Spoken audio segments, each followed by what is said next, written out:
Onthou jy, of kom ek sê, vertel eens van my storie, ek onthou hoe my pa ons vasgehou het. Steven, Paula, baie welkom. My broer is hierso. Jene, lekker om julle te sien. Onthou julle hoe julle pa julle vasgehou het? Ek onthou, my pa het baie keer huisbesoek gaan doen, dankie Marie. Hy het huisbesoek gaan doen en dan die aande laat terugkom. Baie keer het ons gewag dat hy huis toe terugkom, en dan het hy so van bed tot bed gegaan, met sy 5 seuns en hulle gedruk, en hulle het so vasgehou, en dan het ons hom vasgehou en vasgedruk, en toe ons klein was, het ons altyd gedink, ons hou hom vas. Verstaan jy, ons kan hom vashou. Toe ons tieners raak, het ons hom vasgehou. Hy kon letterlik nie loskom nie, verstaan jy. Maar toe ons klein was, het ons gedink, ons hou hom vas, maar eintlik was dit hy wat ons vasgehou het. En was so 'n wonderlike Pieter belewenis, pa se vashou. Verstaan jy, want dit is so amazing as jy klein is en jy hardloop. Ons het altyd Wolf Volatus het gespeel. En onthou julle Wolf Volatus het, dan stel in bosse strate af, en dan Wolf Volatus het, en dan draai my pa op, en dan gryp hy een van ons, en dan hou hy ons vas, en jy weet, daai vashou is 'n ongelooflike ervaring, 'n pa. Ek hoop paas, julle hou julle kinders baie vas. Hou julle kinders baie vas. Hou hom vas. Jy weet, as hulle tieners is, ons het 'n reël in die huis gehad, Antoinette, ek het vir my kinders altyd gesê, sielkundig is dit baie goed as jou pa jy ten minste 20 sekondes op 'n dag druk. Want 'n tiener moet jy 'n bietjie manipuleer. Want hulle kom nie in vir die drukke nie. Ek meen, Milan, dit is scary, hulle wil net nie druk nie, dan moet jy vir hulle sê, okay, 20 sekondes net 'n dag, is al wat ek vra, 20 sekondes, dan gaan ek jou vashou, verstaan jy, en na 20 sekondes kan jy los, jy weet, en dan tel ek jy by 19, 19,5, 19 en 3/4, en dan, ja, jy weet, en dit is 'n amazing ding, as jou pa jou vashou, en later in jou lewe dan wens jy was terug by daai tyd, wat jy jou pa jou vasgehou het. En ons gaan hierdie vanoggend, het is een van die wonderlikste gedeeltes in die hele Johannes Evangelie. Dit is so, as jy hier uitstap, ek wil hê jy moet hier uitstap, as jy 'n kind van die Here is, en jy moet net sê, halleluja. Is dit reg so? Ek hoop dis wat die Here gaan doen. Kom ons lees, Johannes 10 vers 22, as jy eerste keer hier is, ons gaan deur die hele boek van Johannes, die Evangelie van Johannes, en so, ons is in die middel van Johannes al, Johannes 10 vers 22, het julle hom almal daar, ek dink hy's op die bord, Adrian is op die bord daar, wonderlik. Dit was daardie tyd van die fees, van die tempelwyding in Jerusalem, en dit was winter. Jesus het in die tempel in die pilaargang van Salomo geloop. Die Jode het daar om hom saamgedrom en vir hom gesê, hoe lank gaan u ons nog in die onsekerheid hou, as u die Christus is, sê dit reguit vir ons. Jesus antwoord hulle toe, ek het dit vir julle gesê en tog glo julle nie. Die dade wat ek in die naam van my Vader doen, bewys wie ek is. Maar julle glo nie, omdat julle nie van my skape is nie. My skape luister na my stem, ek ken hulle en hulle volg my. Ek gee hulle die ewige lewe en hulle sal in alle ewigheid nooit verlore gaan nie. Niemand sal hulle uit my hand uitruk nie. Die wat my Vader vir my gegee het, is die belangrikste van almal en niemand kan julle uit die hand van die Vader ruk nie. Ek en die Vader is een. Die Jode het toe weer klippe opgetel om hom te stenig. Maar Jesus sê vir hulle, op gesag van die Vader het ek julle talle goeie dade laat sien. Oor watter een daarvan wil julle my stenig? Dis nie oor 'n goeie daad dat ons jou wil stenig nie, antwoord die Jode hom, maar oor godslasterling, omdat julle, wat 'n gewone mens is, jou as God voordoen. Daarop sê Jesus vir hulle, staan daar nie in julle wet geskrywe nie, ek het gesê julle is gode nie. God noem hulle tot wie sy woord gekom het, dis gode, en wat daar geskrywe staan kan nie verander word nie.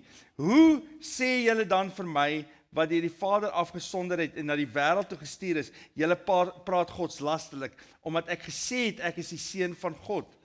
As ek nie die werke van my Vader doen nie, moet julle nie in my glo nie. Maar as ek dit wel doen, en julle tog nie in my glo nie, moet julle ten minste aan die werke glo, sodat julle kan insien en weet dat die Vader in my en ek in die Vader is. Hulle wou hom toe weer gevange neem, maar hy het hulle ontglip.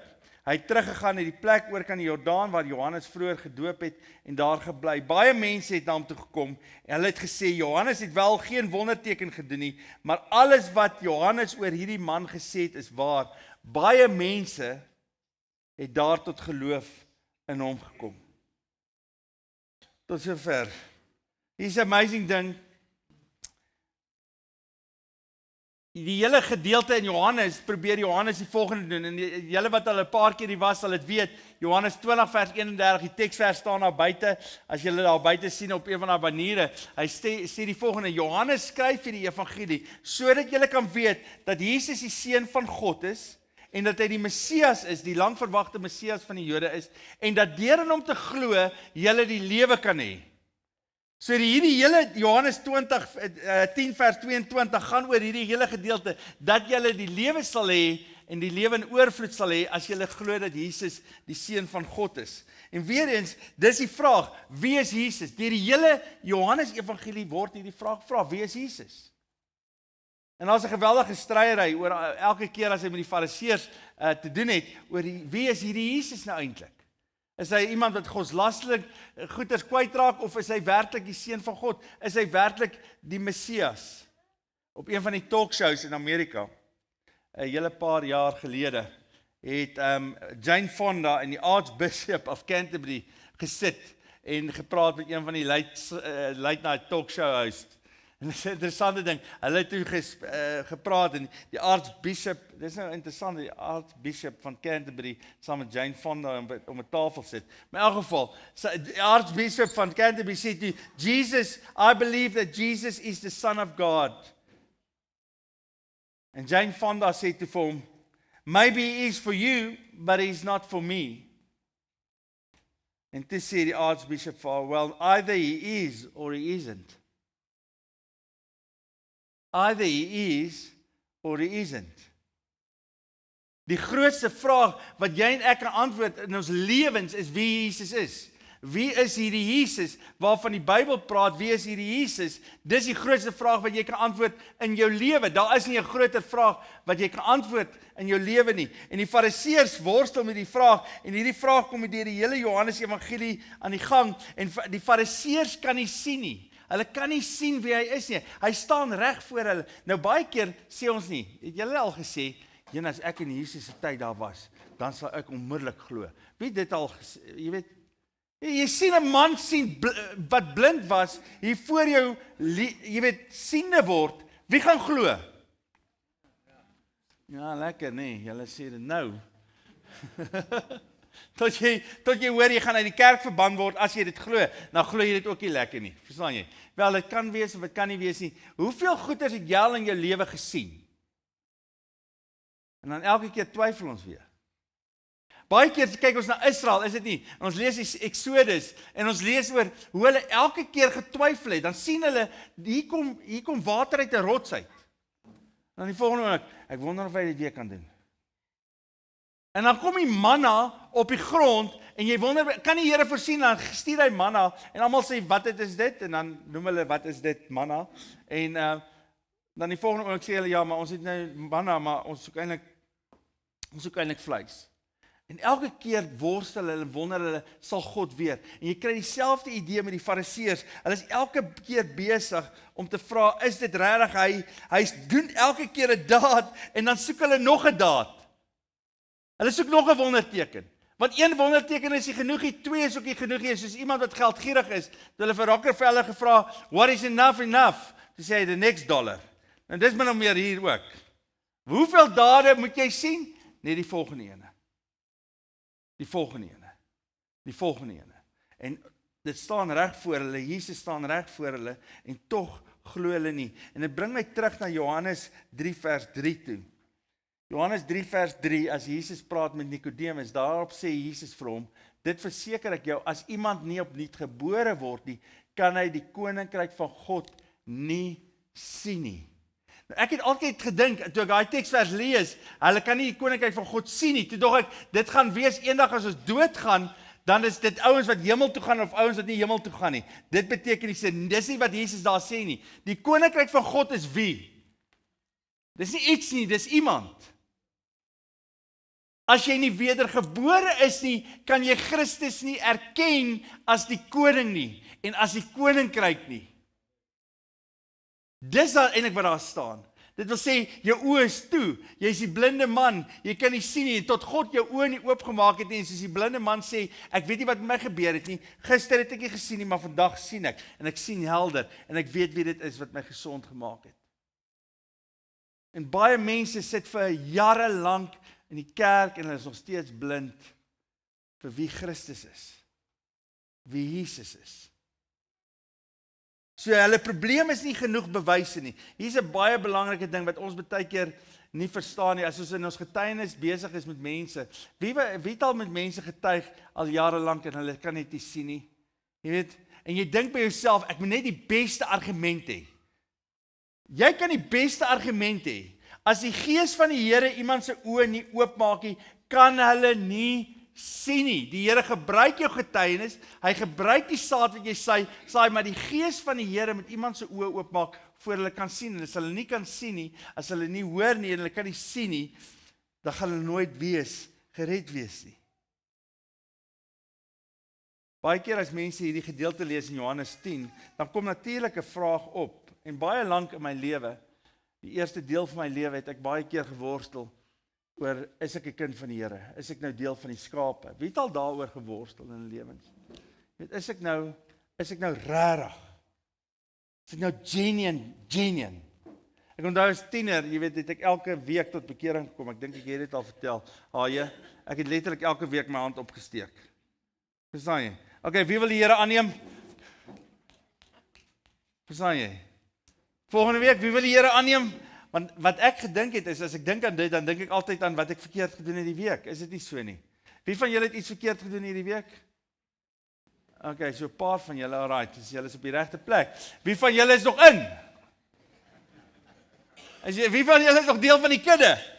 Oh man, dit is 'n moeilike ene. Is ek deel daarvan? Is ek nie deel daarvan nie? Wat sê Jesus hier vir die Fariseërs? Wie is deel van sy kudde? Maar julle glo nie, omdat julle nie van my skape is nie. My skape luister na my stem. Ek ken hulle en hulle volg my. Hoe weet ons dat ons deel van die kudde is? Ons hoor sy stem en ons doen wat? Ons volg hom. En hy ken ons. Hier is die interessante ding. As ek sy stem hoor, is die vraag, reageer ek op sy stem? Is dit wat my deel van die kudde maak? Ja. As ek sy stem hoor en ek reageer op sy stem en ek gaan saam met hom. Dit is ongelooflik belangrik dat ons dit sal verstaan. Christendom gaan nie oor die eindbestemming nie. Dit gaan ewige lewe is nie wat ek waar ek eendag gaan opeindig nie. Die ewige lewe is waar ek is nou in my verhouding met die Here Jesus en my volgelingskap van hom. Want wat sê Johannes? Ek bid dat julle sal glo. Ek skryf hierdie dinge sodat julle kan glo dat hy die seun van God is en in te glo dat julle die lewe sal hê, die ewige lewe. Dis die woorde. Die ewige lewe lê nie eendag daarvoor nie. Die ewige lewe, wanneer ons die stem van die Here hoor en ons volg hom, leef ons in die ewige lewe in. En ons is deel van sy kudde. Nou die vraag natuurlik vandag is, sê maar ek dwaal. Miskien sit jy hierso en jy is, jy het 'n bietjie gedwaal. En nou sit jy hier en jy dink myself, ek is nie seker Fred of ek in of uit is nie. Wat van as ek dwaal? Nou hier is die interessante ding. Daar's 'n begeerte om hom te volg. Wat deel is van 'n kind van die Here se lewe.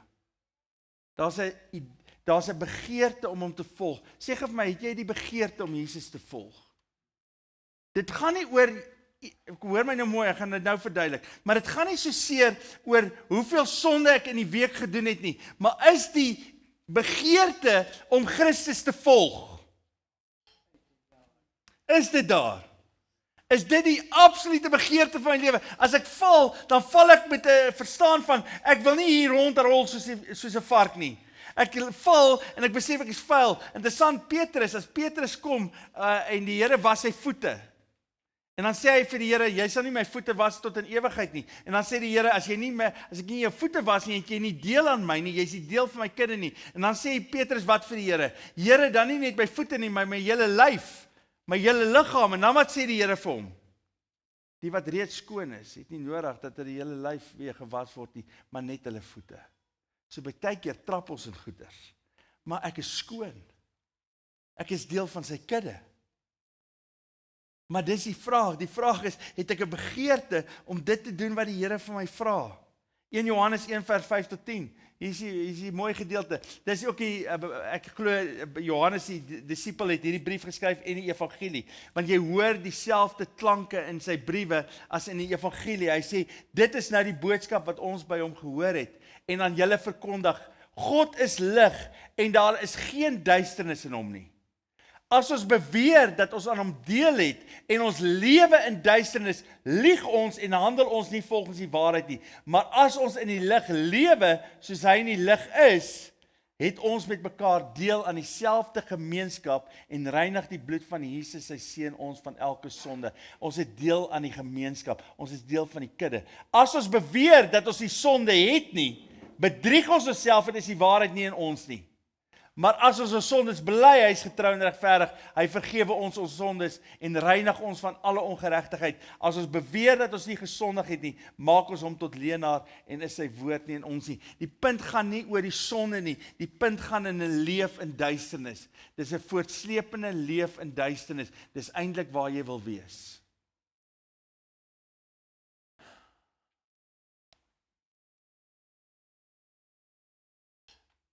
Die vraag is, leef jy in duisternis of leef jy in die lig? Dis nie 'n oomblik in tyd nie. Dis nie 'n oomblik van val nie. Dis 'n lewe in die duisternis. Wie van julle sit hier so waar die Here al met jou gepraat het oor iets in jou lewe? Ok, nou moet jy hoog hoor, anders hoor jy nie sy stem nie. Verstaan nie? Steek gou hoog op julle hande. Met wie die Here al gepraat in hierdie gebou? Verstaan jy? Ok, wonderlik. Wie van julle het al weggedraai van daai ding wat die Here oor gepraat het? Ok, 1, ok, 2, ok, wonderlik. Shit. Ons het, wie wat die interessante ding stel hier, nee? As die Here met ons praat, die begeerte om te doen wat hy sê, is die teken dat ons skape is, wat na sy stem hoor en hom wil volg. Daar's 'n direkte verband tussen die stem van die Here in my lewe en my volgelingskap van hom. En baie keer is dit so dat die Here baie keer met lank aanhou met ons en ons gaan haal waar ons is in die modder en ons uitsleep want ons het al wurms. Het jy geweet dit gebeur met skape? Daar waar die modder of die mis op sit, verstaan jy, dis waar die vliee gaan en dis waar hulle sit en dan begin die skaap opeet van buitekant af. Dis 'n terrible ding om te sien. Wie het al 'n skaap gesien opgevreet word deur wurms? Dis 'n terrible ding. Hy het nogal medisyne nodig. En hier is die ding, die verskil tussen verskoning en belydenis. Die skaap het 'n belydenis, die vark het 'n verskoning. Weet jy wat die verskil tussen verskoning en belydenis? Dis 'n groot verskil.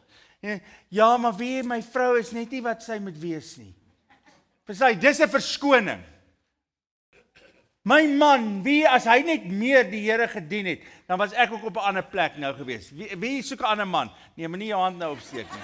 Verstaan jy? Carmen, ek sê moenie jou hand nou opsteek nie. Ons het altyd, jy weet, hoe weet jy iemand as jy 'n skaapie, hy wil nie eintlik verander nie, hy wil iemand anders die skuld gee. En jy kan jou pa die skuld gee, jou ma die skuld gee, jou buurman die skuld gee, jou pelle die skuld gee. Wie weet, my kind drink net baie omdat hy slegte pelle het. Nee, hy drink omdat hy drink. Hy wil nie ophou nie. Hou op verskonings maak. Jy's of in die kamp en bely, of jy's in die wêreld en maak 'n verskoning vir jou sonde. Dis die verskil.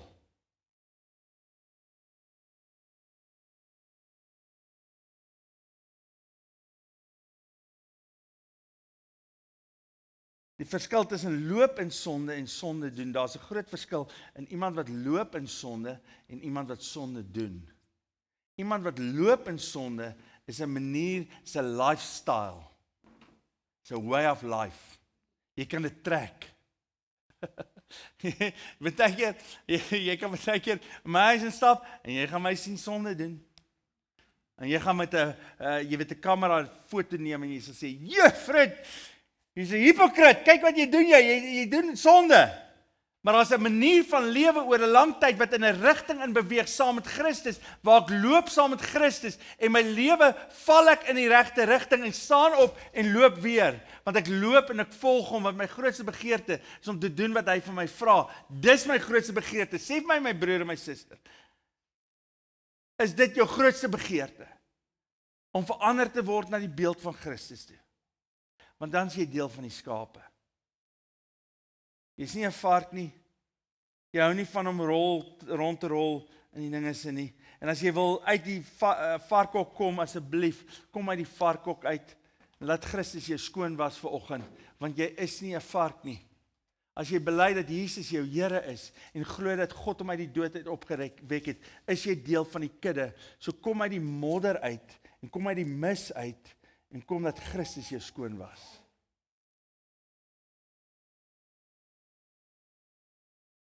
Dis 'n identiteitsding. Dit is interessant, ek het baie keer op universiteit, dan bevind ek my op 'n plek, Marie, dan sit ek daar, dan weet ek, oh man, dis nie wie ek is hierdie nie. Wie het al dit gevoel? Jy sit op 'n plek en jy dink met jouself, is nie waar ek moet wees nie. Dis nie wie ek is nie. Jy doen iets en dan dink jy jouself, Fred, dis nie wie jy is nie.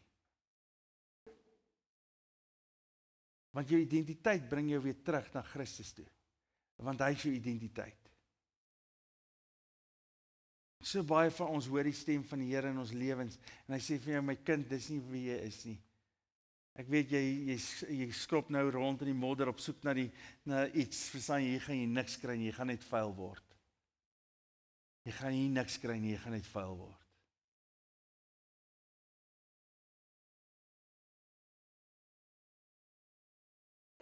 Dis nie wie jy is nie.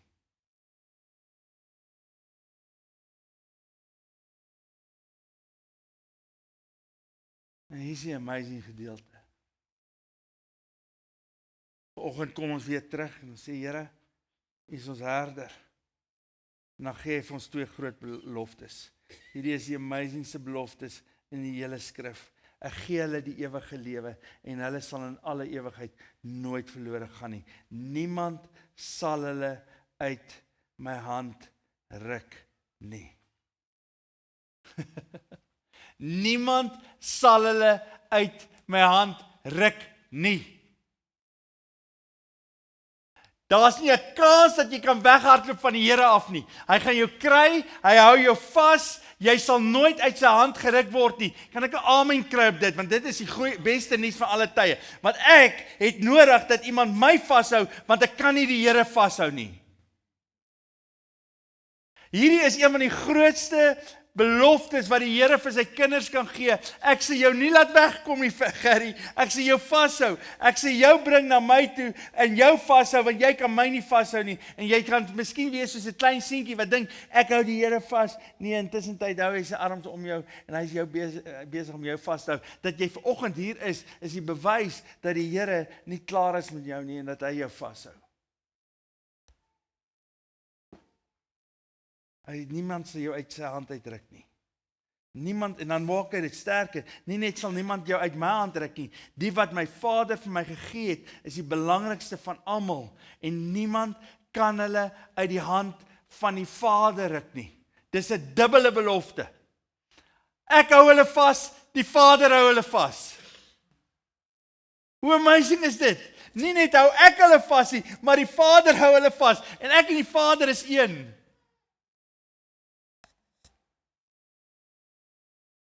Die grootste bewys vir 'n kind van die Here is nie jou val nie, maar dat hy jou terugbring. Die beste bewys van 'n kind van die Here in die kudde van die Vader is nie dat jy val nie, is dat hy jou optel en jou vashou.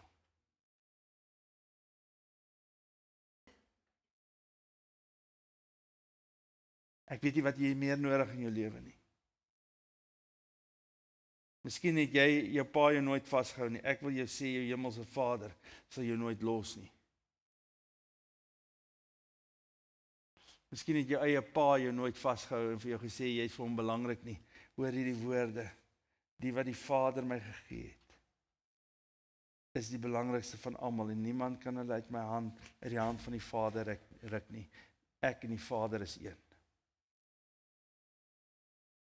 My broer en my suster, wat 'n lewe is daar nie in die arm van die Vader nie.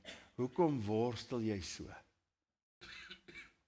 Hoekom kan jy nie net rus in die Vader se arms nie? Een van my dogters, ek gaan nie name noem nie. As sy gaan slaap die dag aand om Apie, sy was 'n worstelaar. Sy het nie gehou daarvan as jy haar vashou nie. Verstaan jy, en dan rol sy so en dan rol sy kon nooit tussen ons slaap nie, want sy is die hele tyd besig om jou te skop.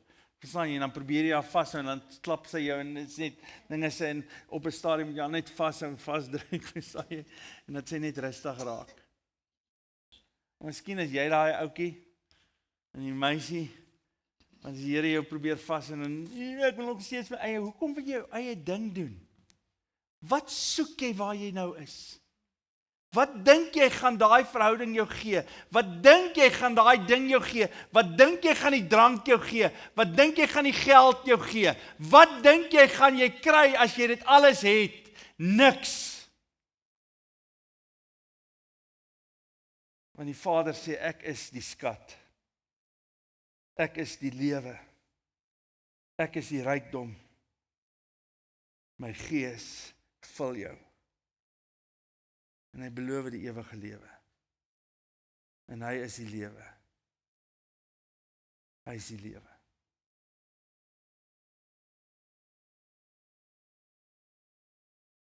Ek weet nie waar staan jy op hierdie stadium nie. Ek wil nie hier met twyfel of jy in die kudde van die Here Jesus is nie. Ek wil hê jy moet seker wees, want daar is soveel sekuriteit in dit. En jou val in hierdie week, mag dit 'n val na hom toe wees. En Barry, jy hou nie die Here vas nie, hy hou jou vas.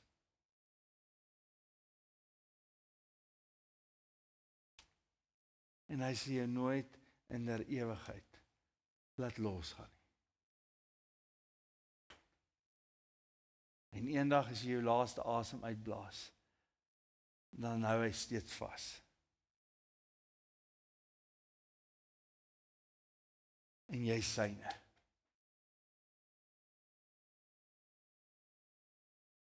Amen. Amen. Vader, wat 'n wonderlike voorreg om in hierdie oggend hier te kan sit en hierdie belofte te kan hê dat U ons lewe is. Ag Vader, U praat al so lank met ons. U het al soveel keer U hart met ons gedeel. Miskien maak ons verskonings vir waar ons is. Vader, dis nie U kinders nie. U kinders maak nie verskonings nie, hulle bely. Help ons om te bely. Was ons voete in hierdie oggend. Ons is die skape, ons is die kudde, was ons voete. Ons wil terugkom in die kamp. Ons wil naby aan U leef. Ons wil die stem hoor en U volg. Dankie dat U ons ken. Here, U ken ons flaws, U ken ons gebrokenheid, U ken ons hartseer, U ken ons opgewondenheid. U weet waar ons is op hierdie oomblik. Vader, ek weet nie, maar U weet.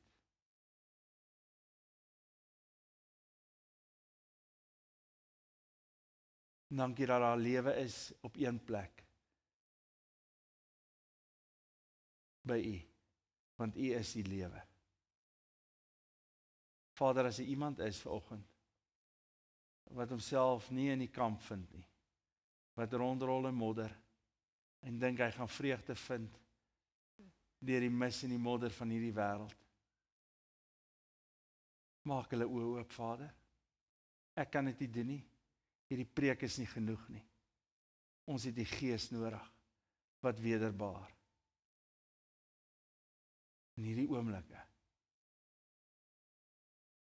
mag die blindes sien en die dowes hoor. Amen.